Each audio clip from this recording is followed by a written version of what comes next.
My mother was 17 years old, and one night she was raped in the back of a car, and that's quite violent by all accounts. When she found out that she was pregnant, obviously she told my grandparents, and she was told quite plainly, from what I can gather from the time, to have me terminated, to have me aborted. And she refused, point blank apparently. And so my grandfather actually said to her, "You're going to have to leave. You can't stay here with us." So she made the decision to keep me, which must have been incredibly tough for her when the other option was to have me aborted and stay at home. So she kept me, and she moved away from Beccles, and she moved nearly 100 miles away to Cambridge.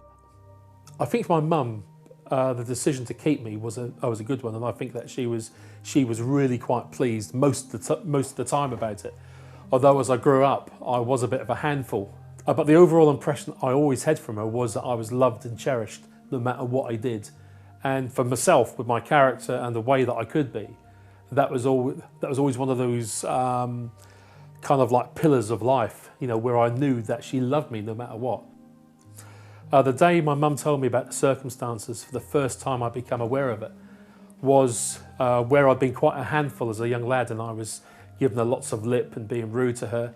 And I remember feeling so shocked. It just took my speech away, because I just knew a little bit about what abortion was, you know, from school. But to be told that she had the choice to do that to me, but instead of having me aborted and killed, was that she decided to keep me, and yet I was being so nasty to her, absolutely winded me. It was like a blow to the jaw that day.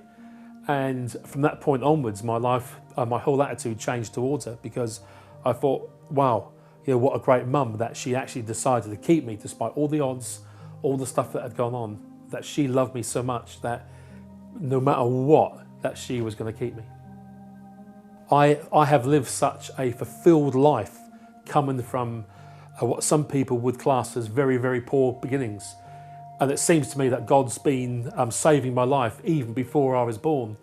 Some of the things in my life, I've been a soldier, I've been in the French Foreign Legion, I've been into places like North Korea and all these other different countries around the world, often in difficult circumstances, with some pretty close scrapes at times. And I can look back over my life and think to myself, if I had been aborted, none of these things would have happened. I enjoy life, I have a beautiful wife, I have great kids, I can laugh at a Laurel and Hardy film, I can jump up and down when a plane flies low over me. I enjoy life. I know for a fact that my mum used to look at me sometimes and could see in me the man who raped her, because she mentioned it to me once. And I used to see the hurt in her face sometimes when she looked at me. And for many years before she told me about the abortion, I could never understand why sometimes she'd look at me strangely. And it wasn't until I heard about the fact that she was raped and so on, that I could then start to understand why every time she looked at me, there's a memory come back. But to me, looking back now, that only speaks to me about the incredible love that my mum showed me all that time.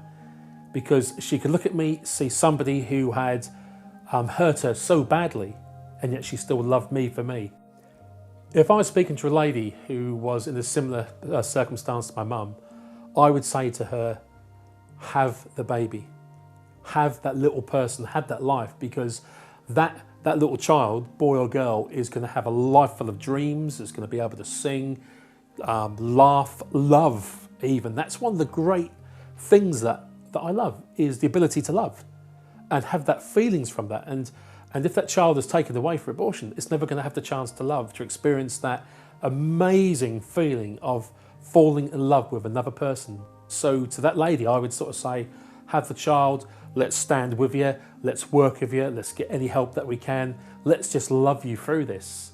And let's give that little child that real gift of life, because it's worth it.